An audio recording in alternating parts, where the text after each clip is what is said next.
Bonjour à tous, de nouveaux utilitaires électriques chez Peugeot et Citroën, le futur Opel Mokka en développement et la Porsche 911 Targa qui s'avance, c'est le sommaire de ce vendredi 15 mai. Mais avant cela, on parle transfert en F1.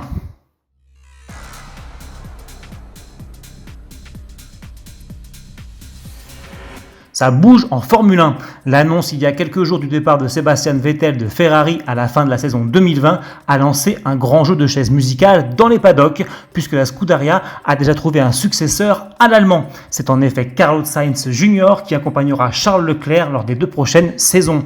De son côté, McLaren s'est aussi très vite retourné pour remplacer le jeune pilote espagnol et a confié son baquet libre à Daniel Ricciardo. Reste maintenant à savoir qui remplacera l'Australien chez Renault. Les noms de Fernando Alonso et Sebastian Vettel sont notamment évoqués. Affaire à suivre. Sans transition, on file chez PSA qui vient de dévoiler 2 nouveaux utilitaires électriques d'un coup, les versions 0 émission des Citroën Jumpy et Peugeot Expert, baptisés respectivement e-Jumpy et e-Expert.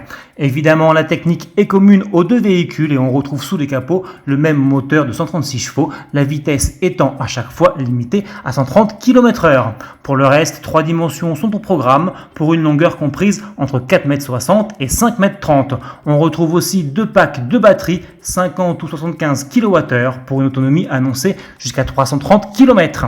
Quelle que soit la version choisie, les batteries sont intégrées dans le châssis, ce qui préserve le volume utile, annoncé jusqu'à 6,6 m3, soit autant que sur les versions thermiques. À l'inverse, la charge utile, affichée à 1275 kg maximum, est spécifique à ces versions électriques.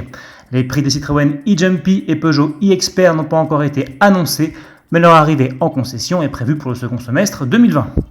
PSA toujours avec des nouvelles du futur Mokka. La 2e génération du SUV se porte bien et poursuit actuellement son développement. Au cours de celui-ci, le modèle s'est notamment rendu en Suède pour y défier le froid polaire. Puis il a pris la direction du centre d'essai d'Opel en Allemagne où il s'est mesuré aux revêtements routiers les plus redoutables d'Europe avant ensuite d'affronter la terrible épreuve de l'ovale à grande vitesse. Et tout cela n'est qu'un début car les tests se poursuivront encore jusqu'à l'été en vue d'une mise en production en fin d'année et d'un lancement en 2021.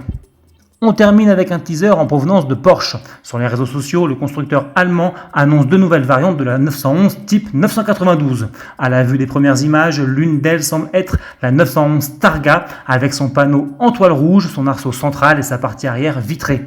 L'autre serait, dit-on, une édition limitée du célèbre coupé. Confirmation attendue le 18 mai. D'ici là, bon week-end. Salut!